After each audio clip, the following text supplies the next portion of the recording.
ज्ञान motivation trick में आपका दिल से स्वागत है। वीडियो को लाइक करके सब्सक्राइब जरूर कीजिएगा। चलते हैं वीडियो की ओर। सिद्धार्थ सभी के प्रति दयालु थे, चाहे वो उनका घोड़ा हो या कोई और प्राणी। चूंकि सिद्धार्थ को राजा शुद्धोधन ने एक आलीशान जिंदगी दी, फिर भी सिद्धार्थ सरलता से रहना पसंद करते थे। कभी भी दूसरों की समस्या को नजरअंदाज नहीं करते थे और सभी के प्रति सहानुभूति रखते थे। छोटी उम्र में सिद्धार्थ इस बात को भली भांति जानते थे कि उनके आसपास जो भी लोग हैं, सभी खुश नहीं हैं, सभी को कुछ न कुछ दुख दर्द हैं। सिद्धार्थ सभी प्राणियों के प्रति दया की भावना रखते थे। एक बार सिद्धार्थ ने देखा कि एक गांव का लड़का एक सांप को एक लकड़ी से मार रहा था। सिद्धार्थ ने तुरंत उस लड़के को रोका और बताया कि किसी प्राणी को कभी नुकसान नहीं पहुंचाना चाहिए। दया भाव के प्रति सिद्धार्थ का एक और किस्सा है। सिद्धार्थ का एक चचेरा भाई था जिसका नाम था देवदत्त। एक दिन सिद्धार्थ अपने मित्रों के साथ बगीचे में खेल रहे थे। मित्रों की टोली में राजकुमार देवदत्त भी शामिल थे। सिद्धार्थ का स्वभाव दया और प्रकृति प्रेमी थे, जबकि देवदत्त कपटी स्वभाव का था। एक हंस को आता देख देवदत्त ने अपना धनुष और तीर निकाला और हंस को मार दिया। हंस को बुरी तरह से घायल देख सिद्धार्थ ने उसके ठीक होने तक उसकी देखभाल की और जब हंस पूरी तरह से ठीक हो गया तो उसको वापस आजाद कर दिया। एक बार राजा शुद्धोधन सिद्धार्थ को लेकर वार्षिकी खेत जुताई के समारोह में लेकर गए थे।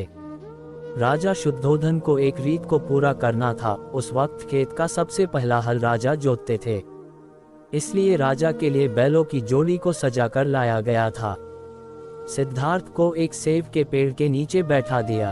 राजा शुद्धोधन ने बैलों को कमान देकर खेत को जोतना शुरू किया। सभी लोग बहुत खुश हुए, लेकिन सिद्धार्थ की नज़र सिर्फ बैलों पर थी।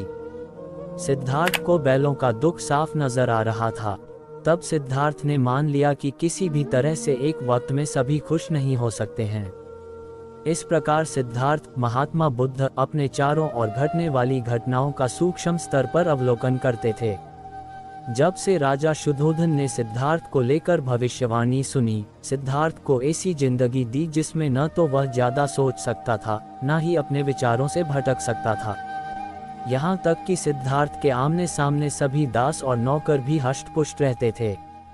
सिद्धार्थ को 30 वर्ष की उम्र तक शुद्धोधन ने वह जिंदगी दी जिसमें उसको इस बात की भनक लगने नहीं दी कि कभी मिट्टी भी हवा के साथ उड़ सकती है। राजा शुद्धोधन ने सभी ऋतुओं के लिए अलग अलग महल बनवाए ताकि सिद्धार्थ को कोई तकलीफ न हो। 16 वर्ष की आयु में सिद्धार्थ का विवाह करवा दिया। इसके बाद सिद्धार्थ यशोधरा में खोए रहते थे। ये सब कुछ 30 वर्ष की उम्र तक चलता रहा, जब तक सिद्धार्थ ने उन 4 घटनाओं को नहीं देखा। गुस्सा करने वाला व्यक्ति जहर तो खुद पीता है, लेकिन मरने की आशा किसी और से करता है। महात्मा बुद्ध की ये सभी बातें एक सनकी व्यक्ति सुन रहा था। उसको बुद्ध के विचार बिल्कुल अच्छे नहीं लगे। बुद्ध क्रोध के विषय पर बोल रहे थे, लेकिन उनका चित्त बिल्कुल शांत था। इस बात से उस सनकी को और गुस्सा आ गया। सनकी आदमी उठा और उसने महात्मा बुद्ध के मुंह पर थूक दिया और बुद्ध को अपमानित करते हुए भला बुरा कहने लगे। उस आदमी के इस व्यवहार से सारी सभा भड़क उठी। बुद्ध ने सभी को शांत किया और उस व्यक्ति से कहा कि तुमको इस विषय पर कुछ और कहना है। वह व्यक्ति वहां से चला गया। महात्मा बुद्ध ने सभी को समझाया, उस व्यक्ति को बहुत सारी परेशानियां हो सकती हैं, हो सकता है वह मेरी बातों को अनुसरण नहीं करना चाहता है। उस व्यक्ति को लेकर मैं गुस्सा क्यों करूं? अगली सुबह हुई। उस व्यक्ति का गुस्सा शांत हुआ और वह ढूंढता हुआ महात्मा बुद्ध के पास पहुंचा। वह सनकी व्यक्ति बुद्ध के चरणों में गिर पड़ा और बोला, महात्मा जी, मैं वही दुष्ट हूँ जिसने कल आप पर थूका। आप मुझे क्षमा कर दीजिए। बुद्ध ने उस व्यक्ति को खड़ा किया और बोले, मैं तुम्हारी बातों को कल ही भूल गया। मुझे तुम्हारी बातों से कोई संदेह नहीं है। मैं भला तुम्हारी बातों को मेरी जेहन में उतार कर खुद का नुकसान क्यों करूं? किसी बात को लेकर बैठने से हमारा जीवन और भविष्य दोनों की गति रुक जाती है। इसलिए इन व्यर्थ की बातों का मेरे यहाँ कोई स्थान नहीं है। इस प्रकार उस सनकी को महात्मा बुद्ध ने ज्ञान का पाठ पाया। इस कहानी के पीछे को तर्क अगर आप समझ गए तो आपका मन काबू में हो सकता है। पहली बार जब इस कहानी को मैंने पढ़ा तो मुझे इसका तर्क समझ नहीं आया, लेकिन इसका भाव प्रेरणादायी है। एक बार महात्मा बुद्ध किसी नगर से गुजर रहे थे। बुद्ध की नज़र एक कपड़े के व्यापारी पर पड़ी जो दुखी और हताश दिखाई दे रहा था। बुद्ध चलकर उनके पास गए और पूछा कि हे भंते, तुम इतने उदास क्यों हो? अगर तुम मुझे अपनी चिंता का विषय बताओ तो मैं तुम्हारी कुछ मदद कर सकता हूँ। कपड़े के व्यापारी ने बुद्ध को प्रणाम किया और उनको अंदर बुलाया। उस व्यापारी ने कहा कि जब से मेरी पत्नी की मृत्यु हुई है, तब से मेरे घर पर मेरे छोटे बेटे की देखभाल वाला कोई नहीं है, इसलिए मैं हमेशा इसको अपनी दुकान पर लेकर आ जाता हूँ। लेकिन मेरी दुकान पर आने वाले हर ग्राहक की पगड़ी को उछाल कर फेंक देता है, कभी कभी उनका झोला उठाकर बाहर फेंक देता है। मैंने इसको बहुत समझाया, डांटा, लेकिन यह नहीं समझा। इसकी इस हरकतों की वजह से मेरे सारे ग्राहक खुद को अपमानित मानकर वापस चले जाते हैं। बुद्ध बोले, मैं तुम्हारी सहायता कर सकता हूँ, पर तुम मुझे वचन दो कि मैं जो भी करूँगा तुम उसमें दखलंदाजी नहीं करोगे, ना ही कोई प्रश्न करोगे। व्यापारी बुद्ध को वचन दे देता है। अगले दिन बुद्ध एक पगड़ी पहनकर आए और एक ग्राहक की भांति आकर बैठ गए। व्यापारी का बेटा आया और बुद्ध की पगड़ी को उछाल दिया। महात्मा बुद्ध मुस्कुराए और कहा, बहुत अच्छा, जाओ उस पगड़ी को वापस लेकर आओ। वह बच्चा दौड़कर गया और पगड़ी लाकर बुद्ध को दे दी। अगले दिन बुद्ध एक कुल्हाड़ी और एक लकड़ी लेकर आए। उस लड़के ने फिर से उस पगड़ी को उछाल दी। बुद्ध ने उस लड़के को कुल्हाड़ी और लकड़ी दे दी और कहा, जाओ इस लकड़ी को काटो। व्यापारी को थोड़ा सा डर लग रहा था कि कहीं उसके लड़के को चोट नहीं आ जाए, लेकिन उसको अपना वचन याद था। 7 दिन तक महात्मा बुद्ध कोई न कोई नया काम लेकर आते और उस लड़के से करवाते। शीघ्र ही वह लड़का भूल गया कि उसको किसी की पगड़ी उछालनी है। व्यापारी बहुत खुश हुआ और बुद्ध को धन्यवाद दिया। मुझे पता है कि इस कहानी का और मन के वश को कोई विशेष संबंध नहीं है, लेकिन पहले आप इस तर्क को समझ लीजिए। अगर हम अपने मन को अपने हिसाब से काम नहीं करवाएंगे तो मन अपने हिसाब से काम करेगा। मन वश में हो सकता है यदि मन को हम अपने अनुसार चलाएं।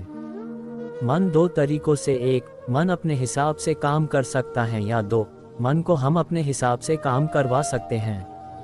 बुद्ध से मिलने से पहले उस लड़के का मन और दिमाग अपने हिसाब अनियंत्रित रूप से काम कर रहा था, लेकिन बुद्ध ने उस लड़के को अपने अनुसार काम करवाए, जिससे उसकी आदत ही बदल गई। एक बार बुद्ध अपने भिक्षु के साथ भिक्षाटन के लिए किसी गांव की तरफ जा रहे थे। तभी अचानक बुद्ध के पैरों में कांटा लग गया। कांटा इतना तीक्ष्ण था कि चुभते ही रक्त की धार निकलने लगी। बुद्ध के भिक्षु ने रक्त को रोकने के लिए एक कपड़ा फाड़कर बुद्ध के पैर पर बांध दिया। इस घटना को कुछ लोग देख रहे थे जो कि बुद्ध से ईर्ष्या करते थे। उन्होंने बुद्ध से कहा कि हमें तो तुम्हें परम ज्ञानी समझते थे, लेकिन दर्द को तुम भी सहन नहीं कर सकते हो। तुम पाखंडी हो और ये हमने सिद्ध कर दिया है। ये कांटे हमने ही बिछाए हैं। इस गांव में तुम्हारा स्वागत नहीं, तिरस्कार होगा। इस गांव में तुमको कोई भिक्षा नहीं मिलेगी। बुद्ध ने उन लोगों से अनुरोध किया कि कृपया करके मुझे इस गांव से भिक्षा लेने दो। बुद्ध के ईर्ष्यालुओं ने बुद्ध का उपहास बनाते हुए कहा कि अगर तुम्हें भिक्षाटन के लिए इस गांव में आना है तो तुम्हें अपने रक्त की बलिदानी देनी होगी। तुमको इस कांटों के रास्ते से गुजरना होगा। भगवान बुद्ध ने उनकी चुनौती को स्वीकार कर लिया और कांटों के रास्ते पर चलने के लिए अपने कदम बढ़ाने लगे। बुद्ध मुस्कुराते हुए कांटों पर चलने लगे। बुद्ध के साहस को देखकर गांव वाले चकित रह गए। कुछ लोगों की आंखें फटी की फटी रह गई।